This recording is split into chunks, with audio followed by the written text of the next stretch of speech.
Disclaimer: this video is made for entertainment purpose only. It doesn't mean to hurt any. And don't take it seriously.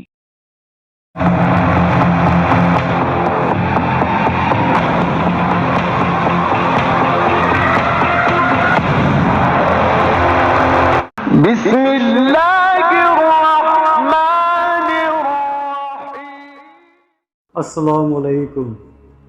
باختر حاکم کے بیٹے۔ دوستو، باختر کی حاکم کے دو بیٹے تھے اور دونوں ہی فنون سپاہ گری میں ماہر، شہزور اور حوصلہ مند تھے۔ حاکم نے محسوس کیا کہ میرے بعد ان دونوں کی کوشش ہوگی کہ وہ حکومت پر قابض ہوں اور یوں دونوں ایک دوسرے کے قتل کے درپے ہوں گے۔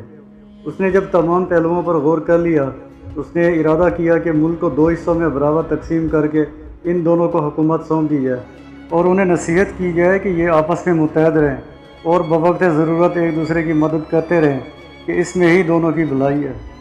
باختر کے حاکم کے دونوں بیٹے اپنی آتوں میں ایک دوسرے کے مخالف تھے۔ ایک بیٹا خدا ترس اور خوش اخلاق تھا تو دوسرا بیٹا سخت گیر اور لالچی تھا۔ باپ کی زندگی میں دونوں بھائیوں کے درمیان بظاہر کوئی اختلاف پیدا نہ ہوا کیونکہ دونوں باپ کے سایہ شفقت میں تھے، مگر جب باپ کی وفات ہوئی تو دونوں کا مزاج کھل کر سامنے آ گیا۔ پہلا بیٹا جو خدا ترس اور خوش اخلاق تھا، اس کو اپنی عوام میں بے پناہ مقبولیت حاصل ہوئی۔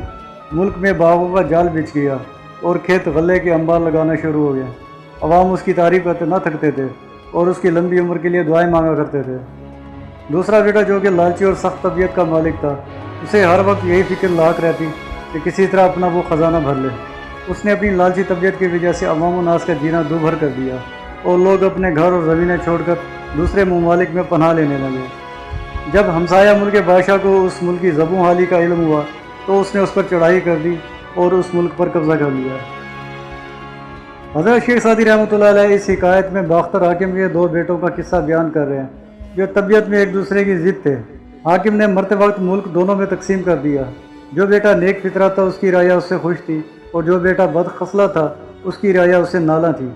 بد خصلت کی بری عادتوں اور حکومتی امور میں عدم دلچسپی کو ہمسایہ ملک کے بادشاہ نے محسوس کیا اور اس نے اس کے ملک پر قبضہ کر لیا۔ بس یاد رکھنا چاہیے کہ نیکی کا اجر نیک اور بروں کا اجر برا ہے۔ جو بو گے سو کاٹو گے۔ ہر شخص کو اس کے اعمال کے مطابق آخرت میں پھل ملے گا۔ جن کے اعمال نیک ہوں گے وہ یقیناً جنت کے مستحق ہوں گے اور جن کے اعمال برے ہوں گے وہ جہنم کے ایندھن بنیں گے۔ بھیڑیا کا بچہ بھیڑیا ہی ہوتا ہے۔ عرب کے چوروں کے ایک گروہ نے کسی پہاڑی چوٹی پر قبضہ کر لیا۔ ان چوروں سے اس پہاڑی کا قبضہ چھڑانے کے لیے اس وقت کے بادشاہ کا لشکر بھی عاجز رہا۔ وہ چور پہاڑ کی ایک محفوظ ترین غار میں پناہ گزین تھے۔ بادشاہ وقت کو اس کے مشیروں نے مشورہ دیا کہ اگر ان لوگوں کے شر پر قابو نہ پایا گیا تو ان کا شر اسی طرح بڑھتا جائے گا اور پھر ان پر قابو پانا بہت مشکل ہو جائے گا۔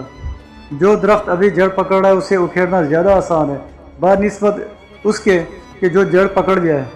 اگر وہ مکمل درخت بن گیا تو پھر اسے جڑ سے اکھاڑنا زیادہ مشکل ہوگا۔ اگر کسی چشمے کو اس کی ابتدا ہی میں کسی سوئی سے روک دیا جائے تو وہ رک جاتا ہے، مگر جب وہ چشمہ پوری آب و تاب سے بہنا شروع ہو جائے تو پھر کسی ہاتھی کے ذریعے بھی اسے روکنا ممکن نہیں ہوتا۔ چنانچہ بادشاہ نے فیصلہ کیا کہ ان ڈاکوں کی جاسوسی کروائی جائے۔ جس وقت وہ ڈاکو لوٹ مار کرنے کے لیے چلے تو ان کی قیامگاہ وہ غار خالی ہو گئی۔ بادشاہ نے تجربہ کار اور لڑائی کے ماہر سپاہیوں کو اس غار کی ایک گھاٹی میں تعینات کر دیا۔ رات کے جب وہ چور لوٹ مار کے بعد واپس لوٹے اور تھکے مارے ان چوروں نے اپنے ہتھیار اتارے اور لوٹا ہوا مال رکھا اور سو گئے۔ رات کا ایک حصہ گزر جانے کے بعد ان سپاہیوں نے ان چوروں کو سوتے میں قابو کر لیا اور ان کے ہاتھ باندھ دیے۔ صبح کے وقت انہیں بادشاہ کے دربار میں پیش کیا گیا۔ عوام و ناس جانتے تھے کہ ابھی ان سب چوروں کی گردنیں اڑا دی جائیں گی۔ ان چوروں میں ایک خوبصورت جوان بھی تھا جس کی ابھی داڑھی نکل رہی تھی۔ ایک وزیر کو اس جوان پر ترس آ گیا اور اس نے بادشاہ کے تخت کو بوسہ دیا اور اس جوان کی سفارش کی کہ ابھی اس نے جوانی کا مزہ بھی نہیں چکھا۔ میں آپ کے عمدہ اخلاق سے امید کرتا ہوں کہ میری اس جوان کے حق میں سفارش کو قبول کیا جائے گا اور اسے معاف کر دیا جائے گا۔ یہ آپ کا میرے اوپر احسان ہوگا کہ اس جوان کو معاف کر دیا جائے۔ بادشاہ نے جب وزیر کی بات سنی تو اسے جلال آ گیا اور یہ اس کے مزاج کے خلاف تھا۔ جس کی حقیقت بری ہو وہ نیکوں کے سایہ میں بھی صحیح نہیں رہ سکتا اور نا اہل کی تربیت کرنا ایسا ہی ہے جیسے گنبد پر اخروٹ رکھنا۔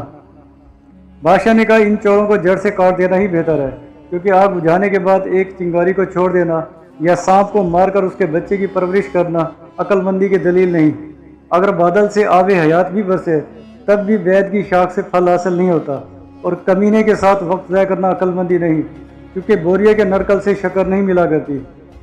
وزیر نے جب بادشاہ کا موقف سنا تو رضامندی ظاہر کرتے ہوئے بادشاہ کی رائے کو سراہا اور عرض کیا کہ بادشاہ کا فرمان اپنی جگہ درست ہے، مگر ان کی صحبت میں رہ کر یہ جوان ضرور انہی کی مانند ہو جاتا، اور اگر یہ نیکوں کی صحبت میں رہا تو ہو سکتا ہے کہ یہ نیک ہو جائے، اور ان چوروں کی صحبت نے ابھی اس کے دل میں جڑ نہیں پکڑی۔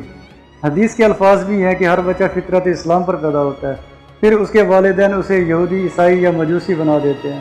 حضرت نوح علیہ السلام کا بیٹا بروں کی صحبت میں رہا، اس لیے خاندان نبوت سے اس کا تعلق ٹوٹ گیا، اور اصحاب کہف کا کتا نیکوں کی صحبت میں رہا، اس لیے نیک کہلایا۔ وزیر کے دلائل سن کر دربار میں موجود کچھ لوگ اس کی رائے کو ترجیح دینے لگے، چنانچہ نہ چاہتے ہوئے بھی بادشاہ نے اس جوان کو معاف کر دیا۔ رستم نے اپنے باپ زال سے کہا کہ دشمن کو کبھی کمزور نہیں سمجھنا چاہیے، اور اس وقت اس کے باپ کے بال سفید تھے۔ ہم نے متعدد مرتبہ دیکھا کہ چھوٹا پانی کا چشمہ جب پھیل جاتا ہے تو پھر پورے اونٹ کو اس کے بوجھ سمیت بہا لے جاتا ہے۔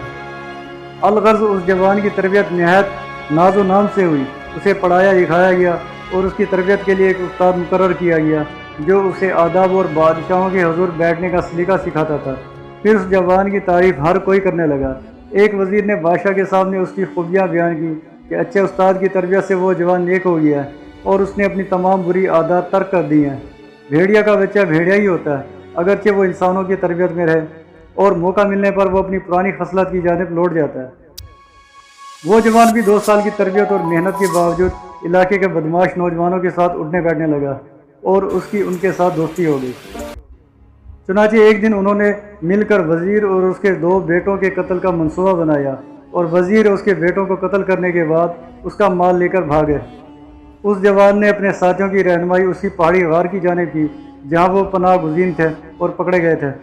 اب وہ اپنے نئے ساتھیوں کے ہمراہ لوٹ مار کرنے لگا اور اس نے بغاوت کر دی۔ بادشاہ کو جب اس جوان کی اس حرکت کے متعلق علم ہوا تو اس نے افسوس کا اظہار کیا اور اپنی انگلی کو دانتوں میں دباتے ہوئے اشعار پڑھے جن کا ترجمہ ذیل ہے کہ گھٹیا اور زنگ آلود لوہے سے کبھی اچھی تلوار نہیں بن سکتی، اور پڑھنے لکھنے سے کوئی نالائق لائق نہیں بن جاتا۔ بارش کے پانی میں جو پاکیزگی ہے اس میں کوئی شک نہیں، مگر باغ میں تو پھول اگتے ہیں اور بنجر ضمیر میں کبھی پھول نہیں اگتے، کیونکہ اس میں وقت ضائع ہوتا ہے۔ بروں کے ساتھ نیکی کرنا، نیکوں کے ساتھ برائی کرنا ہے۔ حضرت شیخ سعدی رحمۃ اللہ علیہ اس حکایت میں چوروں کے گروہ کا واقعہ بیان کرتے ہیں کہ جب وہ پکڑے گئے تو ان میں ایک نوجوان کو دیکھ کر بادشاہ کے وزیر نے بادشاہ سے درخواست کی کہ اس نوجوان کو معاف کر دیا جائے کیونکہ وہ ابھی نابالغ ہے۔ بادشاہ نے اپنے وزیر کو سمجھانے کی کوشش کی کہ وہ اس کی سفارش کر کے نقصان اٹھائے گا، مگر وزیر بضد رہا، چنانچہ بادشاہ نے اس نوجوان کو چھوڑ دیا۔ وزیر نے اس نوجوان کی پرورش کی، مگر چونکہ اس کی خصلت میں چوری کرنا ہی تھا، اس لیے ایک دن اس نے موقع پا کر اس وزیر اور اس کے 2 بیٹوں کو قتل کر کے ان کا مال لوٹ لیا۔ بادشاہ کو جب علم ہوا تو اس نے کہا کبھی گھٹیا اور زنگ آلود تلوار بہترین نہیں ہو سکتی۔ نیز اس حکایت سے ہمیں سبق ملتا ہے کہ جس کی فطرت میں برائی ہو اس پر کسی قسم کی اچھی تربیت کا کوئی اثر نہیں ہوتا۔ بھیڑیا کا بچہ بھیڑیا ہی ہوتا ہے اور سانپ کا بچہ سانپ ہی ہوتا ہے، جو موقع ملنے پر اپنے پالنے والے کو بھی ڈسنے سے گریز نہیں کرتا۔ وما علینا الا البلاغ المبین۔